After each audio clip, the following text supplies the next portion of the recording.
Assalamualaikum. Welcome back in our online classes. हमारा depreciation के question में टॉपिक में मेथड चल रहा था सम ऑफ ईयर्स डिजिट मेथड, जिस पर आपके सामने कैलकुलेशन की हुई है और ये आपके सामने लास्ट लेक्चर का लास्ट सेशन का काम किया हुआ है कि हमने इस तरीके से कैलकुलेशन की और इसे हमने कंप्लीट किया। एक बात यहाँ जो मैंने सम ऑफ ईयर डिजिट में चूँकि पहले से सिंपल तरीके से करवाना ज़रूरी होता है, फिर सिर्फ इसमें जो कॉम्प्लिकेशन आ सकती है ना वो, और उसके बाद फिर स्ट्रेट लाइन वाला मेथड दोबारा करके उसमें जो कॉम्प्लिकेशन आ सकती है उसको डिस्कस करेंगे। फिर फर्दर इससे आगे और क्या रिक्वायरमेंट्स आती हैं टी अकाउंट की, पार्शियल बैलेंस शीट की, जो कि मैंने यहाँ लिखी हुई है कि टी पर एडजस्टिंग एंट्रीज और टी अकाउंट वगैरह बनाने की, फिर उसे हम जाके कंप्लीट करेंगे टी अकाउंट को, उसके बाद पार्शियल बैलेंस शीट। तो इस लेक्चर को, ये लेक्चर हमारा पांचों मेथड से निकले हुए निचोड़ के लिए इम्पोर्टेंट है। ठीक है, देखें थोड़ा सा तेज़ी से हो सकता है कि मैं देखिए चलूँ, तो आपके पास वीडियो है, बार बार उसे आप जो है वो पोज करके देख सकते हैं। 12 हमारे पास ये सम ऑफ ईयर डिजिट मेथड है। इस मेथड में वैसे तो अगर किया जाए तो बिल्कुल सिंपल इसी तरह, ठीक है। अगर हम इस मेथड को इस तरीके से करें कि इसमें डेट ऑफ परचेज क्या दी गई है, 1 जनवरी 2015। अगर आप 1 जनवरी 2015 को थोड़ी देर के लिए छोड़ दें, आप कहें कि हमने जब मशीन परचेज की है ना वो 1 जनवरी को नहीं की, जनवरी का महीना गुजर चुका, फेब का महीना गुजर चुका, मार्च, हमने इसे मार्च से स्टार्ट किया, ठीक है। अब मुझे ये बताएं कि जब आप मार्च में मशीन को खरीद कर लाए हो तो मशीन जब मार्च से स्टार्ट होगी, अगर साथ में एक वर्डिंग लिखी हुई है नोट में, company accounts and company accounts ends on December 31st, at December 31st each year। Company की कैलकुलेशन हर साल दिसंबर 31st पे लाकर रोक दी जाती है कैलकुलेशन। अब आप मुझे बताएं, ये वाला जो नोट लिखा हुआ है इसकी वजह से हमने मशीन खरीदी मार्च को मशीन खरीदने के बाद जो मैंने काम किया कैलकुलेशन नहीं है, मैं उसे थोड़ी देर मैं उसे रफ कर रहा हूँ, ठीक है। हमारे पास यहाँ ये काम की कैलकुलेशन नहीं है, इसकी सेकंड और थर्ड मेथड के अंदर एप्लीकेशन हो चुकी। तो हमारे पास यहाँ इस मेथड में अब हमें कह रहे हैं कि मशीन हमने साल के बीच में परचेज की है। जब मशीन साल के बीच में परचेज की जाएगी ना तो फिर उसमें कैलकुलेशन का तरीका कार आप देखें कि ये जो कैलकुलेशन हुई है हमारे पास, ये तमाम कैलकुलेशन हमारे पास चेंज हो जाएगी, ठीक है। बल्कि हो सकता है कि मुझे सारे टेबल को मिटाना पड़े, उसके बाद इसके साथ हम नया टेबल बना दें।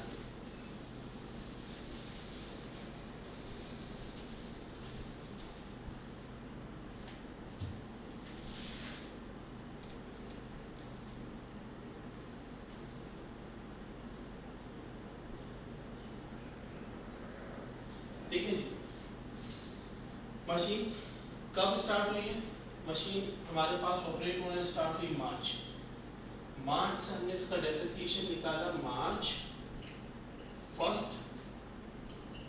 दिसंबर 31st। ये बात चल रही है 2015 की, ठीक है। मार्च 1 से दिसंबर 31st, मैं दिसंबर तक रुक गया। मुझे ये बताएं कि जब मैं इस पर फॉर्मूला अप्लाई करूंगा तो फॉर्मूला क्या कहता है। फॉर्मूले में आप सबसे पहले लिखो 90,000, यानी इन दोनों को माइनस करने के बाद डायरेक्टली 90,000 लिखा, मल्टीप्लाई फ्रैक्शन क्या है, रिमेनिंग लाइफ। अभी इसकी लाइफ कितनी बाकी है, इसकी लाइफ अभी खरीदी है तो 5 साल, और उसको डिवाइड किया, भाई किससे डिवाइड करें, SYD क्या आया, SYD आया फॉर्मूले से 15। आंसर क्या आया इसको इस तरह करने से, आंसर आ गया, इसको इससे डिवाइड किया हमने, कट किया तो 6,000 को 5 से 30,000 आंसर आ गया। क्या 30,000 ही आगे लिखा जाएगा, गलत। क्यों? क्योंकि 30,000 आंसर आया ये वाला फॉर्मूला लगा के। ये वाला फॉर्मूला बताता है हमें एनुअल डेप्रिसिएशन साल का। साल में कितने महीने होते हैं? 12 महीने होते हैं। 12 महीनों का डेप्रिसिएशन आया ये। क्या मशीन 12 महीने चली है? नहीं, मशीन 10 महीने चली है। मार्च, अप्रैल, मई, जून, जुलाई, अगस्त, सितंबर, अक्टूबर, नवंबर, दिसंबर। तो मुझे बताओ, यहाँ हम कह रहे हैं 10 महीने मशीन चली, वहाँ 12 महीनों की कैलकुलेशन आ रही है, गलत हो गया। इसको इस 12 महीने की कैलकुलेशन को चेंज करके 10 मंथ में कन्वर्ट करना पड़ेगा। उसका तरीका कार है कि आप इसको 10 से मल्टीप्लाई 12 से डिवाइड करें। ठीक है, मैं इसको ज़्यादा थोड़ा सा ताकि समझ में आ जाए, इसको मैं यूँ लिख रहा हूँ कि 30,000 लिखा और उसके बाद हमने फिर यहाँ पे मल्टीप्लाई करके लिखा इसे, जो इसका आंसर आया 30,000, उसको मैंने मल्टीप्लाई कर लिया 10 से, डिवाइड कर लिया 12 से। तो 10 से मल्टीप्लाई 12 से डिवाइड किया मैंने, इसका हमारे पास आंसर आ रहा है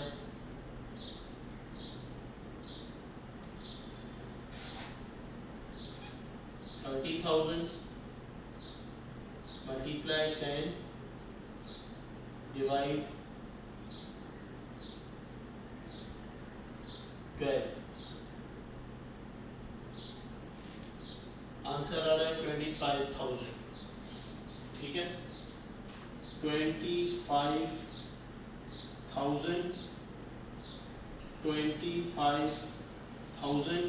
1 लाख जो हमारे पास बुक वैल्यू का फॉर्मूला होता है cost minus accumulated depreciation. 1 lakh cost में से माइनस कर दो 25,000, 75,000 बच गए। ठीक है, अच्छा अब जब हम अगले साल का डेप्रिसिएशन मालूम करने जाते हैं, अब अगले साल का डेप्रिसिएशन भाई दिसंबर के बाद क्या आएगा? जनवरी 1, अगला साल खत्म कहाँ हो रहा है? दिसंबर 31। अब मैं अगर कैलकुलेशन का फॉर्मूला लगाता हूँ, जरा देखिएगा क्या होगा। फॉर्मूला क्या कहता है? फॉर्मूला कहता है भाई ये जो लिखा हुआ है ना, फॉर्मूला कहता है ये जो लिखा हुआ है ऊपर 90,000 डेप्रिसिएबल कॉस्ट, इसे लिखो, फिर उसके बाद मल्टीप्लाई करो रिमेनिंग लाइफ को। रिमेनिंग लाइफ अगर मैं यह लिखता हूँ एग्जांपल के तौर पे, रिमेनिंग लाइफ 5 थी, अब 1 साल बाद कितनी हो जाएगी? 4। क्या रिमेनिंग लाइफ जनवरी में 4 बाकी है? 4 है, नीचे लिखना है 15। तो क्या रिमेनिंग लाइफ 4 बाकी है? भाई अगर मैं मार्च से मशीन को लेकर चला, दिसंबर तक चलाई, तो उसकी इसे 10 महीने हो गए। ठीक है, मशीन को जब मशीन को 10 महीने हो गए, उसके बाद क्या 10 महीने के बाद मशीन की लाइफ 5 ईयर थी, 10 महीने चलाने के बाद उसकी 4 ईयर हो जाएगी? नहीं, 4 ईयर समथिंग होगी। इसका मतलब यहाँ 4 सिर्फ नहीं आएगा। ठीक है, ना बात समझ लें, यहाँ मशीन की, यहाँ हम कैलेंडर ईयर को फॉलो करना चाह रहे हैं। ठीक है, तो उसकी वजह से प्रॉब्लम आ रहा है लाइफ का। अगर अब मैं ये करता कि मार्च से स्टार्ट करता और मार्च के बाद पूरे साल का डेप्रिसिएशन निकालता ना, 10 मंथ का ना निकालता, पूरे साल का डेप्रिसिएशन निकालता, यानी कि अगले साल के 2015 से शुरू किया, अगले 2016 के फरवरी तक निकालता, फेब तक निकालता, तो फिर यहाँ 12 मंथ्स का डेप्रिसिएशन आ जाता, मुझे ये भी ना करना पड़ता। लेकिन 12 मंथ्स का जब मैं डेप्रिसिएशन निकालता तो बीच में दिसंबर को मैं काउंट ना करता, तो ये बात गलत हो जाती, कंपनी के अकाउंट दिसंबर में आके एंड हो रहे। तो भाई दिसंबर तक रोकना है, क्यों? क्योंकि कंपनी के अकाउंट एंड हो रहे। दिसंबर के बाद जनवरी से स्टार्ट होके दिसंबर तक नहीं जाना, इसके बाद जनवरी के बाद फेब की 28 तारीख तक रुकना है, 2015 का ही साल 16। क्यों? क्योंकि 2 महीने मशीन और चलेगी, तो ये मैंने यहाँ लिख दिया 2 मंथ्स मशीन और चलेगी, तो ये इसकी लाइफ हो जाएगी पूरी 1 साल। तो यहाँ अभी इसकी लाइफ फिलहाल बाकी है 5 ईयर। ठीक है, अब जब हमने इसे किया तो दोबारा यहाँ जब किया तो 30 आया था, तो यहाँ भी कितना आया? 30,000। अब डेप्रिसिएशन कितने महीनों का है? 2 महीनों का। यहाँ 10 महीनों का था, यहाँ 2 महीनों का है, तो यहाँ 10 महीने और 2 मिला के साल पूरा हो गया, तो मशीन को साल पूरा यहाँ हो रहा है। 10 महीने अलग, 2 महीने अलग, ये 10 महीने, ये 2 महीने। इस तरह करके 30,000 में 25,000 यहाँ तक हो गए, 5,000 यहाँ बच गए। ये हो गए 30,000 पूरे साल का, और यहाँ आ गया 70,000। Is it okay? क्लियर हुआ? एक साल का। दूसरे साल पे जब जाएंगे तो फेब के बाद कौन सा महीना है? मार्च। मार्च से लेके, मार्च के फर्स्ट से लेके दोबारा कहाँ तक चलेंगे? दिसंबर 31 तक 2016 की बात मैं कर रहा हूँ, ठीक है, 2016 में। इसी तरह ये कैलकुलेशन जब होगी तो दोबारा जनवरी से लेके, फर्स्ट से लेके हम चलेंगे फेब की 28 तारीख तक 2016। 2015 भी, 2015 का ईयर पूरा हुआ, फिर 16 के 2 महीने, ठीक है, ये 17 आ जाएगा, ठीक है, इज इट ओके? ये 17 आ जाएगा, फिर स्टार्ट हो जाएगा। तो इस तरह अगर इसकी कैलकुलेशन करें तो 90,000। अब मशीन की लाइफ मार्च, अगला जब मार्च आया, पहला इस वक्त मशीन की लाइफ मार्च में स्टार्ट हुई थी, 5 साल बाकी थी, ठीक है, इससे 12 महीने पूरे हुए, तो अब मशीन की लाइफ कितनी बाकी है? 4 इयर्स, ठीक है। अच्छा, इससे जब हमने किया तो ये आंसर आ रहा है 24,000। फिर मल्टीप्लाई करें इससे, किससे? मार्च से दिसंबर कितने महीने होते हैं? ये पूरे साल का डेप्रिसिएशन है। मार्च से 10 मंथ्स होते हैं, तो इसको 10 से आपने पहले, ठीक है, 12 1 12 2 2000, 10 से मल्टीप्लाई कर लिया 2000 को, तो ये आपके पास 20,000 आ गया। ये आपके पास 20,000 रुपये यहाँ आ जाएंगे, ठीक है। अच्छा, फिर दोबारा जब करेंगे तो आपके पास मशीन की लाइफ ये 90,000 रुपये लिखा, और उसके बाद दोबारा मशीन की लाइफ देखें, मशीन की लाइफ यहाँ से स्टार्ट हुई मशीन चलना, पहले 10 महीने तक चली, दिसंबर तक 10 महीने हुए, फिर 2 महीने और चली फरवरी तक, तो ये पूरा 1 साल मशीन की लाइफ हो गया, ठीक है। फिर दोबारा यहाँ से चलना शुरू हुई, अब इसकी लाइफ कितनी बाकी रह गई मशीन की? 4 साल, ठीक है, और यहाँ भी इसकी लाइफ 4 साल, तो यहाँ आंसर आ रहा है वही 24,000, और पहले 10, उसके बाद यहाँ आ जाएंगे तो 2 मंथ्स, 20,000 यहाँ आ गया था, तो 2,000 यहाँ आ जाएगा। इसको इसमें आप जमा करेंगे तो आपके पास एक्यूमुलेटेड डेप्रिसिएशन 50,000, यहाँ भी 50 बुक वैल्यू में बच गया, और यहाँ 50 के बाद 2,000 और 52, तो यहाँ बच गया 48। ये आपके पास इसी तरह अगला साल चलेगा 2, इसी तरह अगला 2 में चलेगा। मैं सिर्फ ये बताना चाह रहा हूँ, देखिए 2016 का अगर साल कैलकुलेट करते हो ना, तो 16 का ये साल है, ठीक है।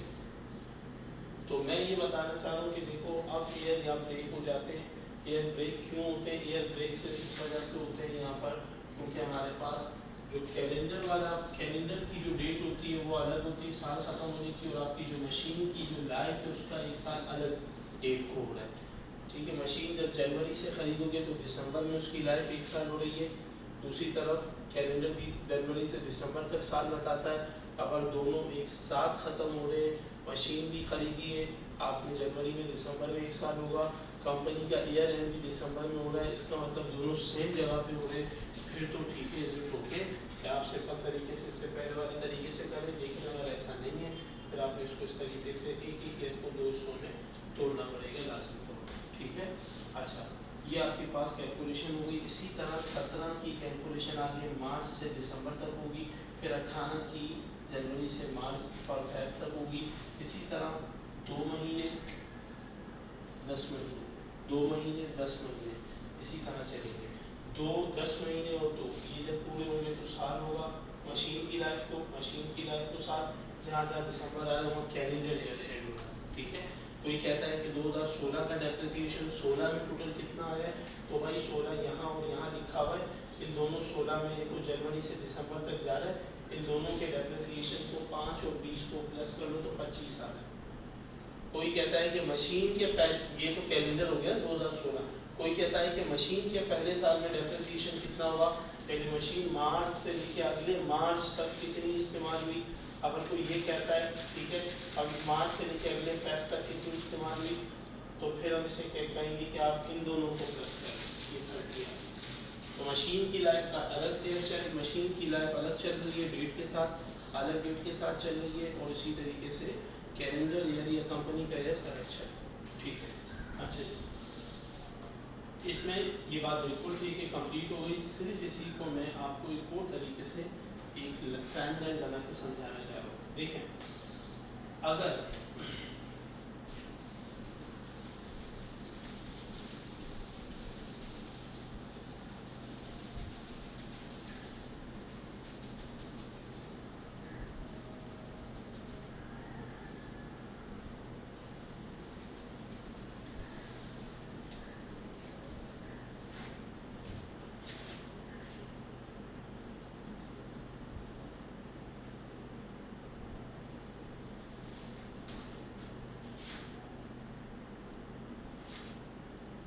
ये आपके पास टाइमलाइन है, ठीक है, जनवरी साल कहाँ खत्म होगा भाई, दिसंबर, ठीक है। चलिए इसको थोड़ा सा यहाँ, ये 2015 है, ये दिसंबर है 2015, अगला साल दिसंबर 2016, चलिए दिसंबर 2017, ओके। अच्छा मशीन कब खरीदी, मशीन हमने जनवरी फरवरी मार्च, मशीन हमने इस वक्त खरीदी है मार्च 2015। अब बताओ मशीन की जो लाइफ है वो यहाँ से शुरू होगी, यहाँ तक उसे कितने महीने हो गए, 10 मंथ्स, ठीक है।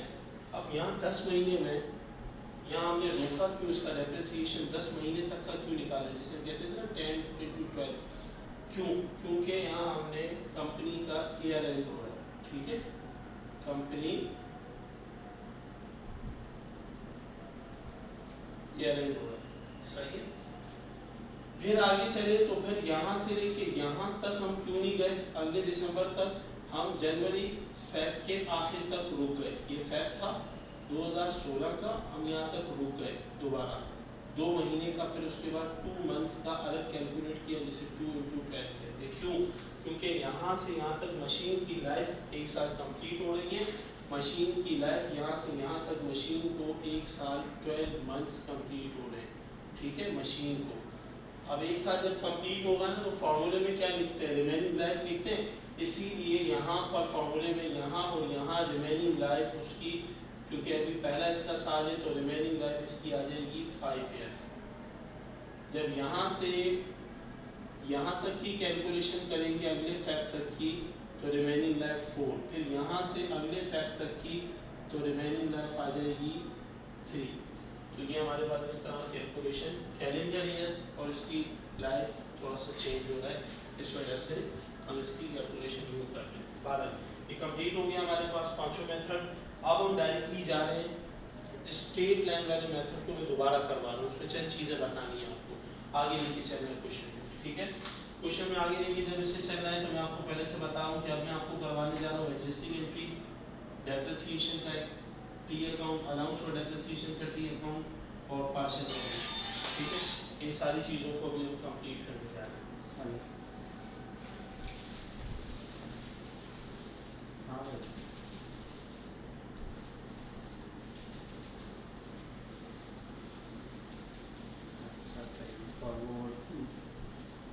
डिवाइड में डाल दी, डिवाइड में कॉपी कर दी, क्यों क्या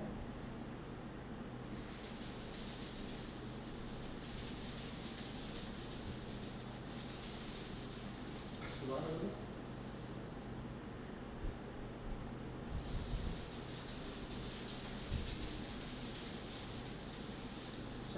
कब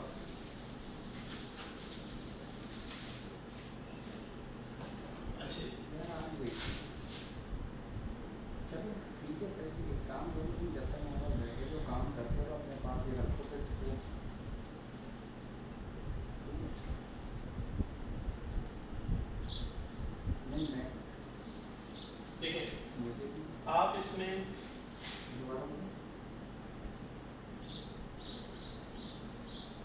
स्ट्रेट लाइन मेथड क्या बताता है? एनुअल डेप्रिसिएशन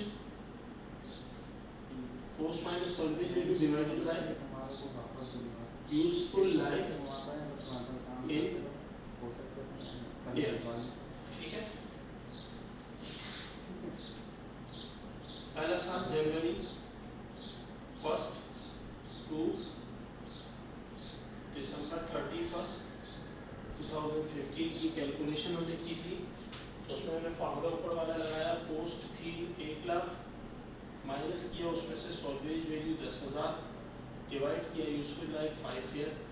ठीक है, आपके पास आंसर आ रहा है जिसमें से माइनस 18,000 आंसर आ रहा है। यहाँ आ गया 18,000, 1 लाख जो उसकी कॉस्ट है उसमें से 1 लाख रुपये 18,000 रुपये माइनस किया तो आंसर बच रहा है हमारे पास 18,000 को माइनस करने के बाद 82,000।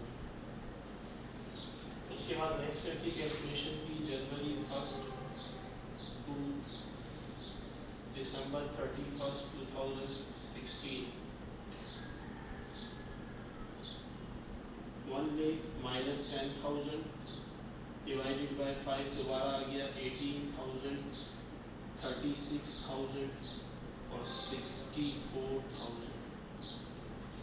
ठीक है, नेक्स्ट में आ जाए तो जनवरी 1 से लेके दिसंबर 31 2017, 1 लाख माइनस 10,000 डिवाइडेड बाय 5, 18,000।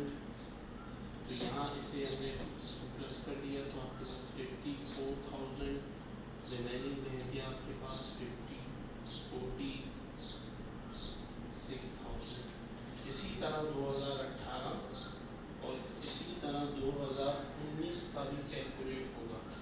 ठीक है, मैं उसे छोड़ रहा हूँ, मैं इसे सिर्फ आगे आपको इसी पर्पज़ पे सिर्फ इतना काफ़ी है जो मुझे आगे काम करवाना है उसके लिए इतना काफ़ी है। अच्छा, हम जा रहे हैं सबसे पहले अब इसकी एडजस्टिंग एंट्रीज बनाने की तरफ। ठीक है, इसकी जब एडजस्टिंग एंट्रीज बनेंगी तो एडजस्टिंग एंट्रीज में इसे मेरे ख्याल से मैं इसे एडजस्टिंग एंट्रीज से पहले अगर इसकी जगह पे मैं आपको पार्शियल बैलेंस शीट पहले रखना सिखा दूँ तो ज़्यादा आसान है। पार्शियल बैलेंस शीट जब बनेगी तो उसमें हम यह लिखते कंपनी ने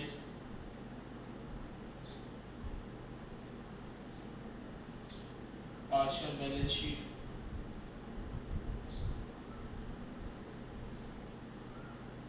एज ऑन दिसंबर 31 कब बनानी है।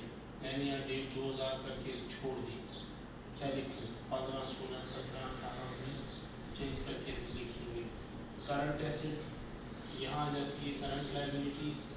ठीक है, और बल्कि इसमें से इस तरह से बनाए, यहाँ आ जाते हैं एसेट्स, यहाँ आ जाती है लायबिलिटीज़ एंड इक्विटीज़, यहाँ आ जाते हैं करंट एसेट, यहाँ आ जाते हैं फिक्स एसेट। ठीक है, यहाँ आ जाता है current liabilities, long term liabilities और owner equity. Partial balance sheet है, इसे खाली छोड़े, सिर्फ इसका कंसर्न है। तो हमारे पास अभी इसका काम क्या है कि हम ये लिखेंगे कॉस्ट ऑफ मशीन, कितने रुपए की मशीन थी, 1 लाख रुपए की, माइनस करते हैं उसमें से एक्यूमुलेटेड डेप्रिसिएशन, फिर आ जाता है हमारे पास आंसर बुक वैल्यू। अब मुझे बताएं ज़रा 1 लाख उसमें से कितना माइनस करूँ डेप्रिसिएशन एक्यूमुलेटेड, अगर उसको दूसरा नाम है इतना करूँ इतना करूँ इतना करूँ उसके बाद वाला करूँ क्या करूँ। तो भाई एक बात याद रखें कि 18 में भी इतना ही डेप्रिसिएशन आएगा, 19 में भी इतना ही डेप्रिसिएशन आएगा, ये इसमें मज़ीद मिलाएंगे तो 76,000 और दूसरी तरफ 24,000 बच जाएगा। फिर 18 और मिलाओगे तो आंसर तुम्हारे पास आ जाएगा 90,000, ये 72,000, ये 90 बनेगा, ये 28 हो जाएगा। ठीक है, थोड़ा सा मिस्टेक है, 28 और ये आपके पास 10, सही ये आंसर है। तो तो सवाल ये पैदा होता है यहाँ अलाउंस फॉर डेप्रिसिएशन कितना लिखूँ, ये वाला ये वाला ये वाला। तो भाई यहाँ क्लियर बताएगा कि आप बैलेंस शीट अगर 17 को बना रहे हो ना तो 2017 में कितना अलाउंस फॉर डेप्रिसिएशन दिया हुआ है 54, तो आपने लिखेंगे 54, ठीक है। तो 1 लाख में से 54 माइनस करो तो बच गया तुम्हारे पास 46। ये 46 बुक में ली हुई है, तो भाई बुक में ली हुई है 46 लिखी हुई है, यानी ये दो फिगर आएंगी, ठीक है। 1 लाख में पहली बारी माइनस की, दूसरी बारी आंसर आ गई। अगर मैं 2017 की बात नहीं करता, मैं 2016 की बात करता हूँ, तो भाई 1 लाख में से माइनस करो, ये आ जाएगा 36, 64, 36, 64 कब, जब 2016 की बात कर रहे हैं। ये आपके पास आ गया बैलेंस शीट का तरीका। Okay, is it okay? Balance sheet partial इस तरह बनेगी जिस शेयर का कोई भी मेथड हो। अब यहाँ मेथड की मैं बात नहीं कर रहा, ठीक है। मेथड मैंने सिर्फ स्ट्रेट लाइन वाला सिंपल है तो मैंने उससे समझाने की कोशिश की है। कोई भी मेथड, किसी मेथड से भी टेबल बना हुआ वो आपने बैलेंस शीट पार्शियल जिस शेयर की करी हुई है इसी तरह बनेगी। सिर्फ 3 चीज़ें आती है पार्शियल बैलेंस शीट में, कॉस्ट ऑफ मशीन आती है या कॉस्ट ऑफ फिक्स एसेट आता है, ठीक है। फिर उसके बाद उसका डेप्रिसिएशन माइनस करते हैं तो बुक वैल्यू आ जाती है। Is it okay? मैं आगे चल रहा हूँ उसकी एंट्रीज बनाने की तरफ।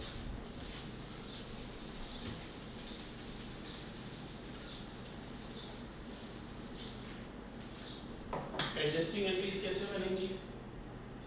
सबसे ऊपर कंपनी नेम आएगा,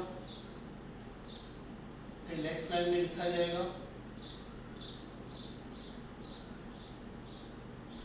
adjusting entries for the year ended December 31st, ठीक है। और जब आप बना लें, ठीक है, मैं इसे for the year ended लिख के छोड़ रहा हूँ। पहला कॉलम बनता है डेट का, एक कॉलम बनता है पार्टिकुलर्स का, एक कॉलम बनता है पोस्ट रेफरेंस, डेबिट, क्रेडिट।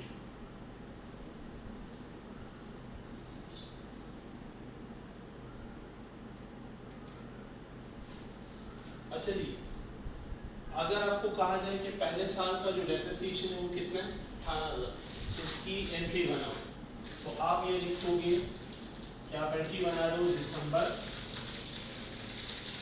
31, 2015। याद रखें जब एंट्री बनती है वो एडजस्टिंग तो वो ईयर एंड पे बनती है, 2015 पे बना रहे। एंट्री फिक्स है, डेप्रिसिएशन एक्सपेंस डेबिट में आ जाएगी अमाउंट, और थोड़ी सी जगह छोड़ के अलाउंस फॉर डेप्रिसिएशन लिखेंगे, ठीक है। और टू एडजस्ट डेप्रिसिएशन एक्सपेंस, ठीक है। वैसे to record depreciation expense, to adjust allowance for depreciation expense. अच्छा जी, तो अमाउंट कौन सी लिखेंगे? इसे 18,000 रुपये।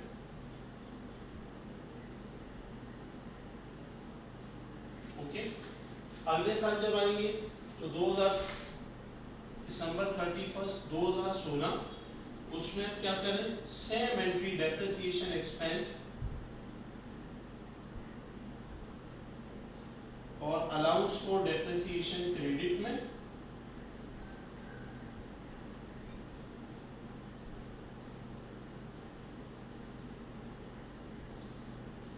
अमाउंट कौन सी?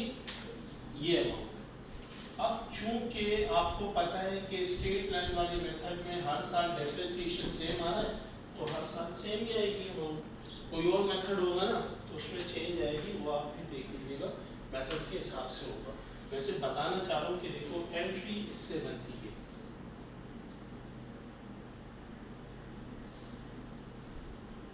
बैलेंस शीट में पार्शियल में ये दोनों जाते हैं, ठीक है। अच्छा, अगर आपको कहा जाता है कि भाई आप ऐसा करो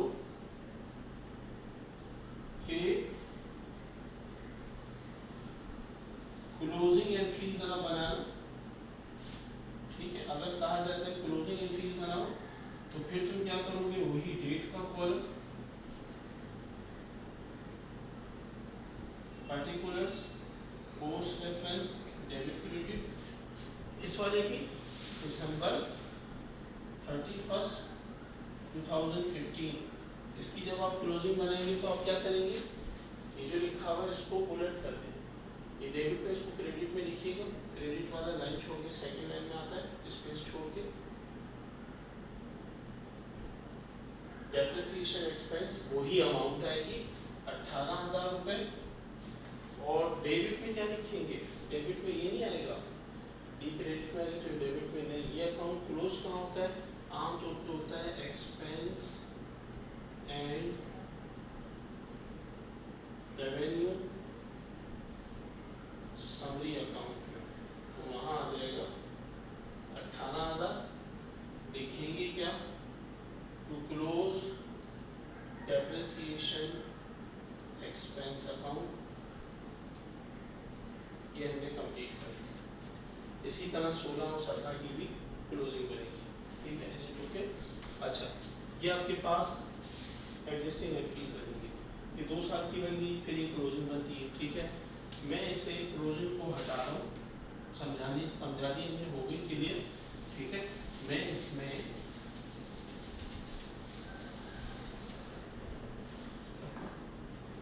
इसी को आगे बढ़ाते हुए 2017 की एंट्रीज, डेप्रिसिएशन एक्सपेंस 18,000 और अनाउंस फॉर डेप्रिसिएशन 18,000 लिखकर टू एडजस्ट डेप्रिसिएशन एक्सपेंस लिखा, और ये आपके पास 3 साल की मजीद भी बन सकती हैं, ये हो गई। अब मैं इसी की बेस पे बनवाने क्या जा रहा हूँ, इससे पहले पार्शियल बैलेंस शीट बनाई, अब एडजस्टिंग और क्लोजिंग बता दी, अब हम जाने डेप्रिसिएशन एक्सपेंस और अलाउंस फॉर डेप्रिसिएशन के टी अकाउंट।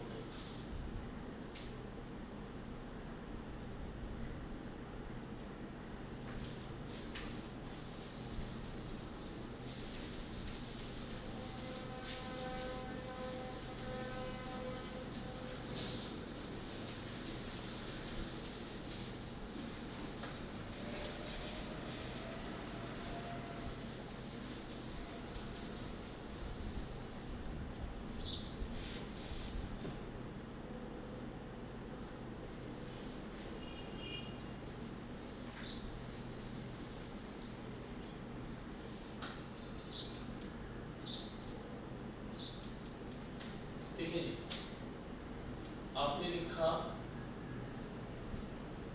डेप्रिसिएशन एक्सपेंस, ये टाइटल है, टी बनाया, यहाँ लिखा डेबिट, यहाँ लिखा क्रेडिट, ठीक है जी। इसी तरह आपने एक बनाया अलाउंस फॉर डेप्रिसिएशन, यहाँ लिखा डेबिट, यहाँ लिखा क्रेडिट, इज इट ओके। अच्छा, अब आप देखिए फर्स्ट एंट्री से ले लें, एंट्री में डेप्रिसिएशन एक्सपेंस कहाँ आ रहा है, डेबिट में 18,000 दिसंबर 31, डेप्रिसिएशन एक्सपेंस की डेबिट साइड है, क्रेडिट साइड है, डेबिट में सबसे पहले डेट आएगी दिसंबर 31, 2015, फिर आप यहाँ रुपीज़ लिखेंगे, भाई 18,000 रुपये डेबिट में आ गए, सही है।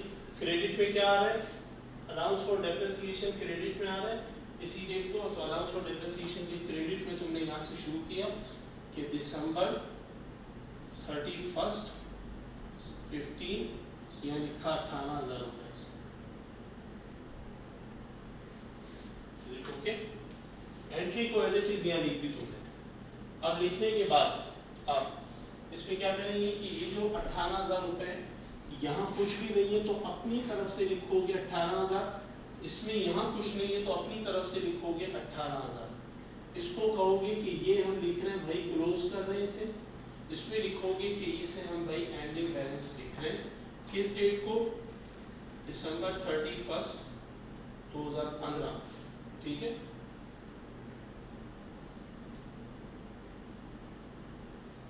इसी तरह यहाँ भी दिसंबर 31 2015। अच्छा, अब इस साइड पे टोटल कितना हो गया 18, उस साइड पे टोटल कितना हो गया 18, ये आपके पास टोटल, ये आपके पास टोटल। इसी तरह यहाँ टोटल कितना हो गया 18, वहाँ टोटल आपके पास कितना हो गया 18। याद रखिए जो अलाउंस है ना, इसका मतलब ये टोटल होता है, मैंने आपको शुरू में बताया था। तो ये जो 18 एंडिंग है ना, इसको इस साइड पे, क्योंकि डेबिट में ना, इसको इस साइड पे आप अगले साल की जनवरी की पहली तारीख लिखेंगे 2016 और एंडिंग को आप कर लेंगे ओपनिंग बैलेंस, ये एंडिंग बैलेंस था, ठीक है। और इस 18 को आप यहाँ 18 लिख देंगे, ये ओपनिंग बैलेंस है। बस इसका मतलब क्या हुआ कि ये जो आपके पास फिगर थी 18, इसको यहाँ लिखा था, फिर इसको अपनी तरफ से यहाँ यहाँ यहाँ लिखा 3 मजीद जगहों पे, ठीक है। और दूसरी तरफ यहाँ जो आपके पास क्रेडिट में 18 था, उसको आपने अपनी तरफ से जो क्रेडिट में था, ये जो एंट्री से आया, फिर अपनी तरफ से कितनी जगह पे लिखा 1 2 3 4 जगहों पे लिखा। इसमें 3 जगहों पे अपनी तरफ से लिखते हैं 1 2 3, और इसमें आप अपनी तरफ से लिखते हैं 1 2 3 4 जगहों पे, ठीक है। अगली एंट्री पर आए, दोबारा डेप्रिसिएशन एक्सपेंस डेबिट में। चलिए ये साल कंप्लीट हो गया, 18,000 रुपये डेप्रिसिएशन एक्सपेंस दिसंबर 31 को 2016 में, ठीक है। अच्छा, ये 18 यहाँ लिखा। इसी तरह क्रेडिट में क्या आ रहा है, अलाउंस फॉर डेप्रिसिएशन, तो आपने क्रेडिट में यहाँ लिखा दिसंबर 31 2016 18,000 रुपये।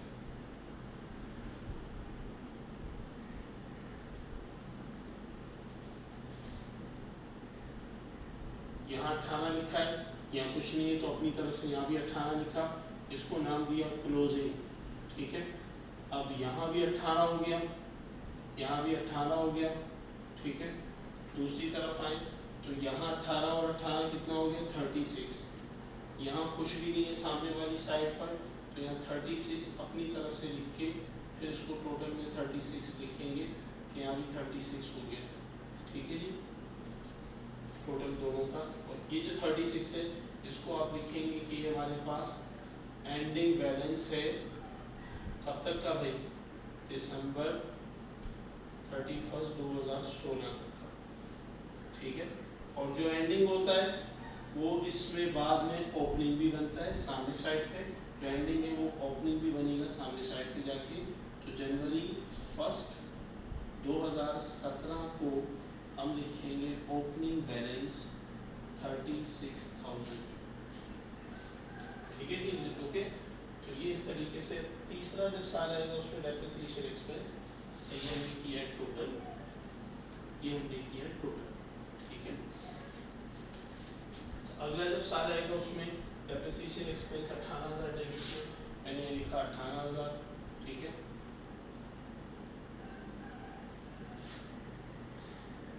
और मैंने इस पर लिख दिया कि ये आपके पास दिसंबर 31 2017 का डेट है, ठीक है। सामने वाली साइड पे कुछ नहीं है, 18,000 अपनी तरफ से लिखेंगे, ये टोटल हो गया 18,000, यहाँ भी टोटल हो गया 18,000, इसे कहेंगे ये हमारे पास क्लोजिंग है, ठीक है। दूसरी तरफ यहाँ आए तो ये जो 18 क्रेडिट में दिया हुआ है, इसको 18 या क्रेडिट में लिखा 18,000 रुपये, ठीक है। और दूसरी तरफ ये 18 और 36 मिलाकर हो गया 54,000 टोटल। ये 18 कहाँ का है भाई, ये जनवरी, ये दिसंबर 31 2017, ठीक, 54। और इसी तरह ये जो 54 आया आपके पास टोटल, यहाँ चूँकि कुछ भी नहीं है तो यहाँ भी दोनों साइड बराबर बनाने के लिए, ताकि यहाँ का ये जो टोटल है इसमें भी 54 आ जाए, इसको अपनी तरफ से लिखेंगे तो इसे कहेंगे ये आपके पास एंडिंग बैलेंस है दिसंबर 31 2016,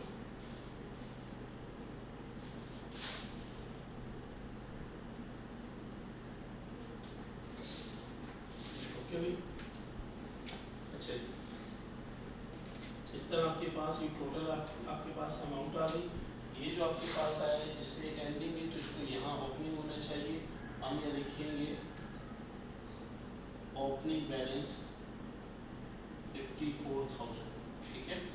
और जनवरी 1 2018, ठीक है। इस तरीके से हमारे पास सारी चीज़ इस तरह कैलकुलेट होती रहेंगी। अच्छा, इसमें जिस तरह क्लोजिंग में डेट आई, इस क्लोजिंग में दिसंबर 31 2016 की डेट, इस क्लोजिंग के अंदर दिसंबर 31 2017 की डेट, ठीक है। तो इस तरीके से हमारे पास ये सारी डेट के साथ काम चलेगा। अब इसमें अगर थोड़ी सी मैं अगर इसमें अलग अलग सेपरेशन करना चाहूँ तो ये जो आपके पास काम है यहाँ से यहाँ तक का, ये पूरे एक साल का काम है 2015 में जो काम हुआ, ठीक है। अच्छा, ये आपके पास 2016 का काम है कंप्लीट, ये आपके पास 2017 का काम है कंप्लीट। और यहाँ अगर आप करें तो यहाँ 2015 में 1 2 3 4 फिगर आएंगे, ठीक है। अच्छा, दूसरी तरफ आए तो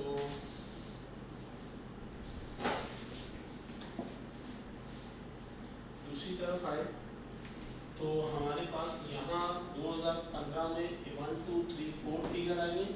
यहाँ कितनी फिगर आनी चाहिए, कितनी फिगर आएगी 1 2 3 4 5, ये पूरा एक फिगर ज़्यादा,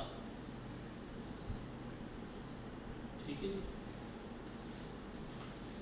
इसी तरह 1 2 3 4 5 यहाँ तक 2016, यहाँ तक 2017, तो एक एक फिगर जो है वो ज़्यादा आती जा रही है। इस तरह हमारे पास ये काम जो है वो कंप्लीट हुआ। एडजस्टिंग एंट्रीज, इससे पहले पार्शियल बैलेंस शीट और इसके बाद हमने यहाँ पे फ्री अकाउंट्स बनाए, ठीक है जी। यहाँ तक काम हमारा कंप्लीट हुआ। इसके बाद हमारे पास चंद स्पेशल केसेस होते हैं डेप्रिसिएशन में। उन स्पेशल केसेस के अंदर हमारे पास डेप्रिसिएशन में कुछ केसेस हैं, वो हम जब बात करेंगे उन केसेस के ऊपर तो उसे हम स्ट्रेट लाइन पे ही दोबारा देखेंगे। क्यों? क्योंकि स्ट्रेट लाइन के अंदर उन केसेस को देखने में आसानी है। स्ट्रेट लाइन कैलकुलेशन का तरीका, ये कैलकुलेशन हमें थोड़ी सी आसान बताता है। 12, तो जब आप यहाँ एडजस्टिंग एंट्रीज को कंप्लीट कर रहे होते हैं तो अगर आपको रिक्वायरमेंट आती है क्लोजिंग एंट्रीज की, तो याद रखें क्लोजिंग एंट्रीज के अंदर आपके पास जो है वो अमाउंट सेम आती है, एंट्री सिर्फ रिवर्स हो जाती है। और एंट्री रिवर्स होने का मतलब क्या होता है, एंट्री रिवर्स होने का मतलब होता है कि सिर्फ इसको डेबिट वाले को क्रेडिट करो, ठीक है, और दूसरी तरफ डेबिट के अंदर लिखे हो एक्सपेंस एंड रेवेन्यू। अच्छा,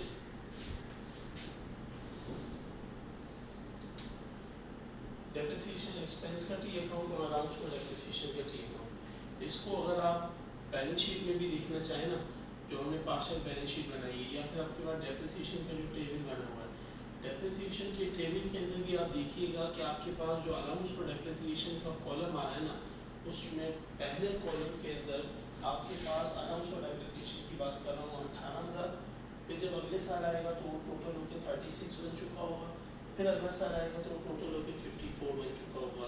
इसी तरह, ठीक है, आप टेबल को दोबारा से देख सकते हैं पीछे जाकर, जिससे पहले मैंने यहाँ पे इसी बोर्ड के हिस्से से मिटा दिया। दूसरी तरफ अगर आप आएँ तो डेप्रिसिएशन एक्सपेंस की जब आप बात करते हैं तो वहाँ 18, अगले साल भी 18, उसके अगले साल भी 18, ये जमा नहीं होता। ये आपके पास इसमें फ़र्क है दोनों के अंदर, ठीक है, कि आपके पास वो जमा नहीं हो रहा, यहाँ आपके पास ये जमा होता जा रहा है। अच्छा, इसके अलावा जब आप बैलेंस शीट बनाते हैं तो बैलेंस शीट का भी इससे क्या ताल्लुक है पार्शियल बैलेंस शीट का, कि पार्शियल बैलेंस शीट में अगर आप पहले साल 2015 के आखिर में बना रहे हैं तो इतना आएगा आपके पास 18,000, 2016 के आखिर में अगर आप बना रहे हैं तो आपके पास टोटल वाला 36 आएगा, 17 के आखिर में बना रहे हैं तो आपके पास 54,000 आएगा, ठीक है। इस तरह हमारे पास अलग अलग आता है।